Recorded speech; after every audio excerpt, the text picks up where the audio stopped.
नमस्ते दोस्तों। आज सुनिए वरिष्ठ लेखक लक्ष्मी नारायण अग्रवाल जी की लिखी हुई कहानी मृग तृष्णा। लक्ष्मी नारायण अग्रवाल जी एक लंबे अरसे से लेखन में सक्रिय हैं। उनकी लिखी हुई कहानियाँ देश की प्रतिष्ठित पत्रिकाओं जैसे मुक्ता, गृहशोभा, सरस सलिल, तारिका, राष्ट्रधर्म आदि में प्रकाशित होती रही हैं और हो रही हैं। प्रस्तुत है उनकी लिखी कहानी मृग तृष्णा, मेरी जुबानी। मैं हूँ सीमा सिंह। रजनी जब अर्चना के घर पहुंची तो काफ़ी मेहमान आ चुके थे। अर्चना और संजय की रिसेप्शन पार्टी शुरू ही होने वाली थी। रजनी गर्दन घुमाकर उपस्थित लोगों में अपनी सहेलियों को तलाश रही थी कि तभी अचानक उसकी नज़र संजय से मिल गई। नज़र मिलते ही उसके दिमाग में वही बेचैनी होने लगी जो पहली बार तब हुई थी जब अर्चना ने उसे बताया था कि उसकी शादी संजय के साथ तय हो गई है। अचानक रजनी का ध्यान 2 वर्ष पूर्व में चला गया जब वो बीए अंतिम वर्ष की छात्रा थी। एक दिन अर्चना ने बताया कि एमए में एक नए लड़के ने दाखिला लिया है। दिल्ली से बीए करके आया है। देखोगी तो होश उड़ जाएंगे। नाम तो संजय है मगर है बिल्कुल राजेश खन्ना। रजनी ने जब संजय को देखा तो हाय करके रह गई। उसके घुंघराले बाल, लाल होंठ, चौड़ी छाती और गहरी आंखें देखकर वो पहली ही झलक में अपना दिल दे बैठी। इधर कक्षा में रजनी की सुंदरता के चर्चे भी कम न थे। क्लास के लड़के हर समय उससे बातें करने का कोई ना कोई बहाना तलाश करते रहते थे। इसी घमंड में रजनी ने सोचा आज नहीं तो कल वो संजय को अपने रूप से आकर्षित कर उसे अपना बना लेगी। वो खाली समय में संजय के ही सपने देखने लगी। उसका ख्याल आते ही उसके दिल में बेचैनी होने लगती थी। जी चाहता था कि दौड़कर उसे बाहों में कैद कर ले और जीवन भर उसकी आंखों में आंखें डालकर बातें करती रहे। रजनी बहुत सुंदर मगर मध्यम वर्ग की थी। उधर अर्चना रजनी जितनी सुंदर नहीं थी मगर अमीर बाप की बेटी होने के कारण क्लबों में जाती थी, अच्छे अच्छे कपड़े पहनती थी, कार में घूमती थी, इसलिए वो कहीं ज़्यादा स्मार्ट दिखती थी। संजय को अपनी ओर आकर्षित करने में अर्चना की यही स्मार्टनेस काम आ गई। उसने संजय को कभी अपने बर्थडे, कभी पापा के बर्थडे, तो कभी मम्मी पापा की शादी की वर्षगांठ पर बुला बुलाकर अपना जादू चलाकर संजय को अपने वश में कर लिया। इसके बाद तो रजनी जब भी संजय और अर्चना को देखती तो ईर्ष्या और कुंठा से बेचैन हो उठती। इस समय भी रजनी इन्हीं ख्यालों में खोई परेशान थी। उसे पता ही नहीं चला कब अर्चना उसके पास आकर खड़ी हो गई। अर्चना पूछ रही थी, क्या बात है रजनी, जिया जी को साथ नहीं लाई? हाँ, वो नहीं आ सके। तुम्हें तो मालूम ही है अर्चना कि तुम्हारे जीजा जी बड़े रिसर्च ऑफिसर हैं। ऑफिस का काम निपटाते निपटाते प्रायः लेट हो जाते हैं, रजनी ने कहा।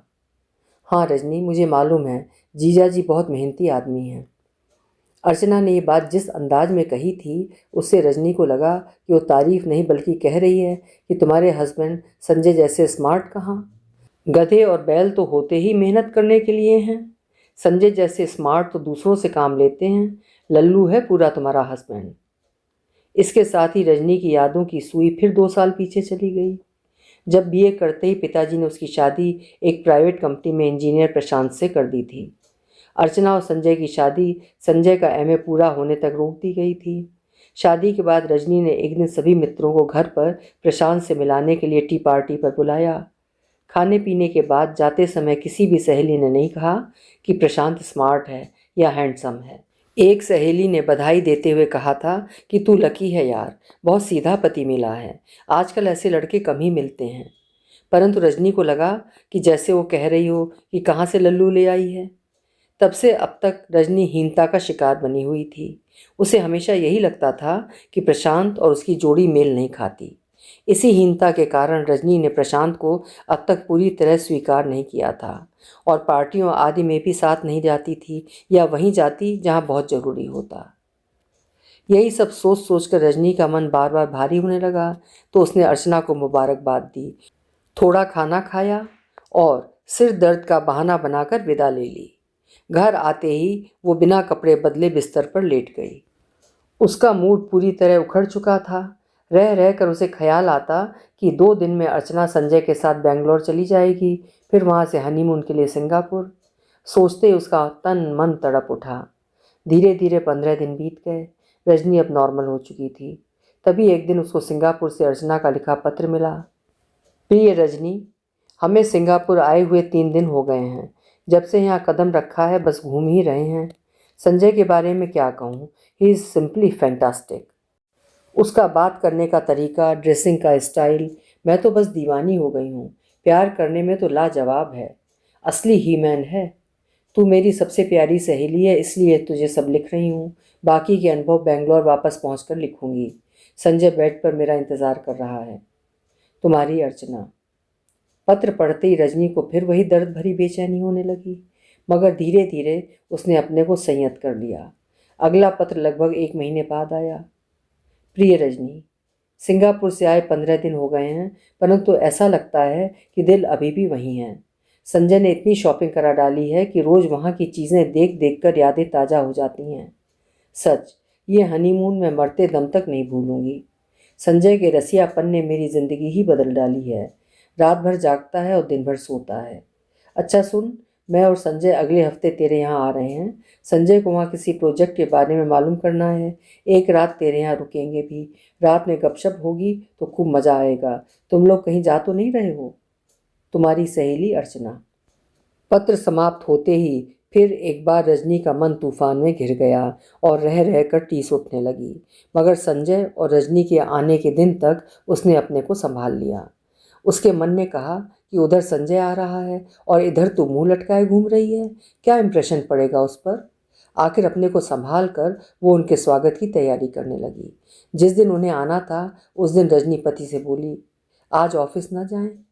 इस पर पति ने कहा, तुम्हारी सहेली है, बैठकर गपशप करो, मैं शाम को मिल लूँगा। डिनर तो एक साथ ही करना है ना। ठीक 2 बजे कॉल बेल बजी। रजनी ने दरवाज़ा खोला तो अर्चना सामने खड़ी मुस्कुरा रही थी।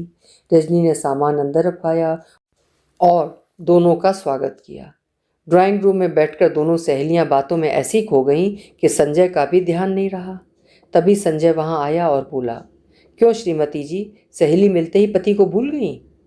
मगर जवाब रजनी ने दिया, अजी आप जैसी चीज़ को कोई कैसे भूल सकता है जब से आपकी ही तारीफ हो रही है। अरे भाई, वो तो बीवी है और वो भी नई नई तारीफ तो करेगी ही, मगर आप क्या कह रही हैं? संजय ने चुटकी ली। मैं क्या कहूँ, मुझे तो कुछ कहने का चांस ही नहीं दिया इसने, रजनी ने जवाब दिया तो दोनों पति पत्नी हंस पड़े। थोड़ी देर में चाय पीकर संजय स्नान करने चला गया और दोनों सहेलियां फिर बातों में खो गईं। थोड़ी देर में संजय स्नान करके आ गया और अर्चना स्नान करने चली गई। संजय जब ड्रेस बदल रहा था तो रजनी ड्राइंग रूम में अर्चना की लाई हुई चीज़ें देखने लगी। अभी 2 मिनट ही हुए थे कि कुर्ते का बटन ठीक करते हुए संजय वहां आ गया। रजनी की नज़र पड़ी तो देखती ही रह गई। वही घुंघराले बाल, गहरी आंखें, चौड़ी छाती, हल्के पीले रंग के कुर्ते पायजामे में संजय गजब का सुंदर लग रहा था। रजनी को तो तब होश आया जब संजय की नज़र उसकी टकटकी पर पड़ी। चोरी पकड़े जाते ही वो झेंप गई। संजय कह रहा था, क्या कर रही हो साली जी, आधी घरवाली जी? रहने भी दीजिए, मुंह देखी बातें कर रहे हैं। जब से आए हैं मेरा हाल भी पूछने का टाइम मिला है आपको? गलती आपकी नहीं है, खूबसूरत बीवी जो मिल गई है, अब हमारी परवाह क्यों होने लगी? बस बस रजनी, ये तीर ना चलाओ। मेरी आंखों से पूछो तुम कितनी खूबसूरत हो। ऐसी बातें करके मुझे बोर ना करो। कहने से पहले एक बार मेरी आंखों में तो झांक लिया होता। अब कह रहे हो, शादी से पहले क्या मैं खूबसूरत नहीं थी, या सोने की चमक के आगे कुछ भी दिखाई नहीं पड़ा? नहीं नहीं रजनी, तुम्हारे रूप ने कई बार नशा दिया है मुझे, मगर बस सब कुछ इतनी जल्दी हो गया। अर्चना इतनी फास्ट निकली कि कुछ सोचने का मौका ही नहीं मिला। मगर सच मानो, एक तो तुम्हारा रूप, ऊपर से तुम्हारी फिगर। अर्चना तो तुम्हारे सामने कुछ नहीं है। तुम्हारी शादी को 2 साल हो गए, मगर बिल्कुल फ्रेश दिख रही हो, संजय ने थोड़ा सीरियस होते हुए कहा। अपने रूप की तारीफ सुनकर रजनी फिर भावुक हो गई। बोली, क्या फ़ायदा ऐसे रूप का जिसका कोई कद्रदान ना हो? ऐसी बात क्यों करती हो, मैं हूँ। तभी अर्चना के कदमों की आहट सुनकर दोनों मैगजीन पढ़ने लगे। इसके बाद रजनी और संजय को अकेलेपन का मौका ही नहीं मिला। दूसरे दिन अर्चना और संजय वापस बेंगलोर चले गए। लगभग 3 महीने बाद एक दिन रजनी दोपहर में काम निपटा कर बैठी ही थी कि फ़ोन बज उठा। उठाया तो उधर से आई आवाज़ सुनकर चौंक पड़ी। संजय का फ़ोन था। हेलो, कौन? रजनी? जी हाँ, मैं रजनी बोल रही हूँ। आप कौन? मैं संजय बोल रहा हूँ। संजय, तुम अचानक कहाँ से बोल रहे हो? मैं यहीं से लोकल कॉल कर रहा हूँ। मेरा प्रोजेक्ट सरकार द्वारा मंजूर हो गया है और अब आना जाना होता ही रहेगा। अर्चना बेंगलोर से फ़ोन करने को कह रही थी, लेकिन मैंने मना कर दिया। सोचा सरप्राइज़ दूंगा तुमको। कैसी रही? बहुत स्वीट सरप्राइज़ है। थैंक यू संजय, मगर तुम यहाँ क्यों नहीं आए? ठहरे कहाँ हो? मैं मयूरी होटल के रूम नंबर 107 में ठहरा हुआ हूँ। मैंने सोचा घर का खाना तो रोज़ ही खाते हैं, क्यों ना तुम्हारे साथ होटल में खा कर देखें। आज तो मैं काम में फंसा रहूँगा, लेकिन कल 12 बजे से फ्री हूँ।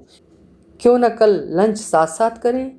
तुम यहीं आ जाना, तुम्हारा भी रोज़ के रूटीन से चेंज हो जाएगा। ये तो ठीक है, मगर कुछ नहीं, कल मैं तुम्हारा वेट करूँगा। अच्छा ठीक है, okay bye, see you tomorrow, कहते हुए संजय ने फ़ोन रख दिया। रजनी ने जब फ़ोन रखा तो उसके चेहरे पर पसीना था और दिल ज़ोर ज़ोर से धड़क रहा था। वो पानी पीकर बिस्तर पर लेट गई, मगर बिस्तर पर लेटते ही ध्यान फिर संजय की तरफ चला गया। उसे एक अनोखा और रोमांचकारी एहसास हो रहा था कि जिसकी कल्पनाओं में खोकर उसने न जाने कितनी रात करवटें बिताई हैं, उससे एकांत में यह साक्षात मिलन कैसा होगा। तभी उसके मन से पहली आवाज़ आई, नहीं रजनी, ये ठीक नहीं है। तुम शादीशुदा हो और तुम्हारा पति एक वफादार पति है। तभी दूसरी आवाज़ आई, तो क्या मैं अपने मन को मार लूँ? मैं पढ़ी लिखी हूँ, सुंदर हूँ। सदियों से पुरुष अपनी आज़ादी का दुरुपयोग करता आया है। आज नारी स्वतंत्र होने को आई तो वही पुरानी बातें लेकर बैठ गई। मैं भी इंसान हूँ, मेरे पास भी मन है, इच्छाएं हैं। अगर वे पूरी नहीं हो सकती तो नारी स्वतंत्रता का अर्थ क्या है? मेरी शिक्षा और सुंदरता किस काम की? मैं सिंदूर की रेखा को लक्ष्मण रेखा नहीं मानती। मगर तुम्हारे पति को मालूम हो गया तो क्या? ज़्यादा से ज़्यादा तलाक हो जाएगा। हो जाने दो, मैं संजय के साथ नई दुनिया बसा लूँगी। वो तो ठीक है, मगर तुम्हारे पति की वफादारी का ये जवाब ठीक रहेगा? क्या मालूम कितने ईमानदार हैं मेरे पति, मैं क्या देखने जाती हूँ? और फिर अभी शादी को दिन ही कितने हुए हैं? क्या पता बाद में बेईमान हो जाएं, तब मुझे संजय कहाँ मिलेगा? सदियों से स्त्री वफादार रही है, क्या मिला उसे बदले में? लात, जूते और नौकरानी का जीवन। बोलो, चुप क्यों हो? मन ने देखा कि रजनी पर भावुकता और वासना सवार है, तो वो चुप हो गया। कुछ क्षण बाद रजनी की आंख लग गई। दूसरे दिन रजनी ठीक 12 बजे संजय के कमरे में पहुंच गई। नारंगी रंग की हरे बॉर्डर की सिल्क साड़ी में वो बिल्कुल हीरोइन लग रही थी। रजनी को देखते संजय प्रसन्न हो गया और स्वागत करते हुए बोला, लगता है इस गरीब के कत्ल का पूरा इंतज़ाम करके आई हो। रहने दो, मेरा मजाक मत उड़ाओ, रजनी ने सोफे पर बैठते हुए कहा। तभी संजय बोल उठा, कहती हो खूबसूरती के कदरदान नहीं है, और अब कद्र करने का मौका आया तो इतनी दूर बैठी हो। रजनी पहले थोड़ा झिझकी, फिर सकुचाते हुए पलंग के दूसरे कोने पर जाकर बैठ गई। संजय भी उठकर थोड़ा और पास आ गया और जेब से एक डब्बी निकालकर रजनी की ओर बढ़ाते हुए बोला, रजनी, ये तुम्हारे लिए, इस भेंट की निशानी। रजनी ने डिब्बी खोली तो उसमें एक चमकता हुआ हीरा रखा था और साथ में एक पर्ची। रजनी ने पर्ची खोली तो उसमें लिखा था, मेरी प्यारी रजनी के लिए, जिसके हुस्न की चमक इस हीरे से कहीं ज़्यादा है। रजनी ने डिब्बी बंद की और भारी पलकों से संजय की ओर देखते हुए कहा, थैंक्स। तभी संजय अपने स्थान से उठा और रजनी के पीछे से कमर में हाथ डालते हुए बोला, प्यार में थैंक यू नहीं, केवल प्यार, और रजनी के गालों पर चुंबन अंकित कर दिया। इसके बाद तो दोनों प्रेम लीला में ऐसे डूबे कि लंच का भी होश नहीं रहा। करीब 4 बजे संजय ने पूछा, रजनी डियर, 4 बज गए हैं, कुछ पेट पूजा हो जाए? तुम जो चाहो मंगा लो, मैं तो थोड़ा सा खाकर चलूँगी, 5 बजे से पहले घर पहुँचना है। रजनी जब घर पहुँची तो 5 बज चुके थे। पति के आने में अभी देर थी। उसने पर्स एक तरफ फेंका और बिस्तर पर लेट गई। लेटते उसे ऐसी नींद आई कि उसे लगा इतनी अच्छी नींद तो उसे आज तक नहीं आई। इसके बाद तो रजनी महीने में 2-3 बार इसी तरह मीठी नींद सोने लगी। उसे लग रहा था यही वो आनंद है जिसके लिए प्रकृति ने उसे रूप दिया और जिसके लिए वो आज तक तरसती रही। बीच बीच में जब पति टूर पर बाहर जाते तो रजनी संजय को फ़ोन कर देती। संजय प्रोजेक्ट के काम के बहाने भागा आता और दोनों मिलकर अपनी लीलाओं में व्यस्त हो जाते। ये सिलसिला लगभग 2 वर्ष तक चलता रहा। इसी बीच रजनी के शरीर पर चर्बी भी आने लगी। उधर अचानक संजय के व्यवहार में भी फ़र्क आने लगा। उसके प्यार और यहाँ आने में कमी होने लगी। रजनी को उसके प्यार की आदत पड़ चुकी थी, इसलिए बेचैन रहने लगी। फ़ोन पर संपर्क करने की कोशिश करती तो उसकी सेक्रेटरी कहती साहब शहर में नहीं हैं। ऐसा कई बार होने के बाद रजनी ने अर्चना को पत्र लिखा। प्रिय अर्चना, आशा है प्रसन्न होगी। मैं भी यहाँ पर सकुशल हूँ, मगर लगता है तुम अपनी सहेली को भूल गई हो। तुम्हें यहाँ आए हुए 2 वर्ष हो गए, अब कब आ रही हो? पहले संजय हैदराबाद आता था तो फ़ोन कर लेता था, मगर 4-5 महीने से उसका फ़ोन भी नहीं आया। लगता है उसका हैदराबाद आना नहीं हुआ। पत्र की प्रतीक्षा में, तुम्हारी सहेली रजनी। 1 हफ्ते के भीतर ही अर्चना का पत्र आया। तुम्हारे पत्र से ये जानकर आश्चर्य हुआ कि संजय ने 5 महीने से तुम्हें फ़ोन नहीं किया। वो तो लगभग हर पखवाड़े हैदराबाद जाता रहता है। काम बढ़ जाने से अब तो हैदराबाद में स्थायी ऑफिस भी खोल लिया है। अभी 3 दिन पहले ही वापस आया है। लगता है ज़्यादा काम के कारण तुम्हें फ़ोन नहीं कर पाया। खैर, अगली 25 तारीख को भी जा रहा है। कह दूंगी तुम्हें फ़ोन ज़रूर करे और हो सके तो तुमसे मिले भी। ऑफिस का फ़ोन नंबर 2334475। तुम फ़ोन करके इनकी सेक्रेटरी गीता से प्रोग्राम की जानकारी ले लेना। मैं भी आने का प्रोग्राम जल्दी बनाऊंगी। शेष कुशल। मधुर स्मृतियों के साथ, तुम्हारी सहेली अर्चना। पत्र पढ़ते ही रजनी को एक झटका सा लगा। वो समझ गई कि संजय का मन अब उससे भर गया है। तभी उसका ध्यान गीता की ओर गया। उसे लगा हो ना हो संजय अपनी सेक्रेटरी गीता के चक्कर में आ गया है। संजय के आने से 1 दिन पहले उसने फ़ोन किया तो गीता से मालूम हुआ कि संजय पुराने प्रोग्राम के हिसाब से ही आ रहा है।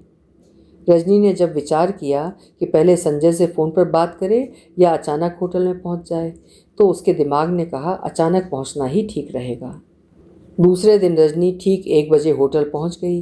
रूम नंबर मालूम करके दरवाजे पर दस्तक दी तो कुछ देर बाद लुंगी पहने संजय ने ही दरवाज़ा खोला। बाहर झांकते ही रजनी को देखते ही चौंक गया, मगर रजनी दरवाजे को खोलती हुई अंदर घुस गई। देखा तो 20-22 वर्ष की एक लड़की अपने को चादर में छिपाने का प्रयत्न कर रही थी। उस लड़की को देखते ही रजनी ने संजय की ओर मुँह करके गुस्से में कहा, अच्छा तो ये है आपका प्यार और वफादारी, नई सेक्रेटरी गीता है ना ये? संजय रजनी से कुछ नहीं बोला। गीता की तरफ देखकर बोला, तुम कपड़े पहनकर घर जाओ। गीता के जाने के बाद संजय रजनी की ओर मुड़ा और बोला, अब बोलो क्या कहना चाहती हो? तुम्हारा ये तरीका ठीक नहीं था। और तुम्हारा तरीका ठीक था? 3 महीने में 6 बार हैदराबाद आए, मगर मुझसे एक बार भी नहीं मिले। क्यों? क्योंकि अब तुम्हें गीता मिल गई है। लेकिन याद रखो, ये बेवफाई मैं बर्दाश्त नहीं करूँगी। तुम मुझे इस तरह धोखा देकर बच नहीं पाओगे। मैं अर्चना को सब कुछ बता दूंगी। रजनी ने धमकी दी। ज़रूर बता दो, लेकिन बताने से पहले उसका नतीजा सोच लो। मैं तो उसका पति हूँ, मुझे तो छोड़ेगी नहीं। हाँ, तुमसे ज़रूर पूछेगी कि तुम एक बच्ची थी क्या, एक शादीशुदा होकर अपनी सहेली के पति के साथ? छी छी, तुम्हारी शक्ल भी नहीं देखेगी वो। और ये सब मालूम होने के बाद क्या तुम्हारा पति तुम्हें घर में घुसने देगा? फिर ज़रूरत तुम्हारी थी, तुम प्यासी थी। तुम्हारे आमंत्रण पर ही मैंने कदम आगे बढ़ाया था। तुम अपनी सुंदरता से अहम की तुष्टि चाहती थी और मैं अपने पौरुष की। अब मुझे तुम्हारी ज़रूरत नहीं तो गले क्यों पड़ रही हो? मुझे गीता मिल गई तो तुम्हें भी कोई गीत मिल सकता है, संजय ने बेरुखी से जवाब दिया। ये सब सुन रजनी की हिम्मत जवाब दे गई और वो वहीं पर निढाल हो गई। सही मौका देख संजय ने समझाने के अंदाज में कहा, देखो रजनी, भलाई इसी में है कि हम दोनों अपनी ज़बान बंद रखें और अपने अपने जीवन पर ध्यान दें। मेरी बात मानो, घर जाओ और आराम से रहो। लगभग 1 महीने बाद करवा चौथ था। रजनी अब तक अपने को इस हादसे से उबार चुकी थी। उस दिन उसने पहली बार करवा चौथ का व्रत रखा और शाम को पति की पसंद की साड़ी पहनकर उनका इंतज़ार करने लगी। पति 7 बजे ऑफिस से आए तो उन्हें चाय पिलाई। 9 बजे जब चांद दिखा तो उन्हें लेकर रजनी छत पर गई। व्रत खोला और पैर छुए। भोजन के बाद दोनों जब बिस्तर पर पहुंचे तो प्रशांत ने कहा, रजनी, ऐसा लग रहा है जैसे आज हमारी फिर से शादी हुई हो। क्या बात है, कुछ बदलाव दिख रहा है? इस पर रजनी ने जवाब दिया, आज अचानक मुझे ख्याल आया कि हमारी शादी को 4 साल हो गए, मगर एक बार भी झगड़ा नहीं हुआ। बस इसी बात से आप पर प्यार उमड़ आया है। आप बहुत दिन से बच्चे के लिए कह रहे थे। मैंने सोचा आपकी ये बात मानकर आज एक नई शुरुआत करूं। सच मैं कितनी लकी हूं जो आप मिले, मगर मुझसे ज़्यादा नहीं। कहते हुए प्रशांत ने रजनी को अपनी ओर खींच लिया। अभी आप सुन रहे थे वरिष्ठ लेखक लक्ष्मी नारायण अग्रवाल जी की लिखी हुई कहानी मृत तृष्णा। उम्मीद है कहानी आपको अच्छी लगी होगी। अपनी प्रतिक्रिया कमेंट सेक्शन में ज़रूर लिखिएगा। कहानी अच्छी लगी हो तो लाइक भी करिएगा और चैनल अभी तक सब्सक्राइब न किया हो तो चैनल भी सब्सक्राइब करिएगा। कल फिर मिलेंगे। आपका समय शुभ हो।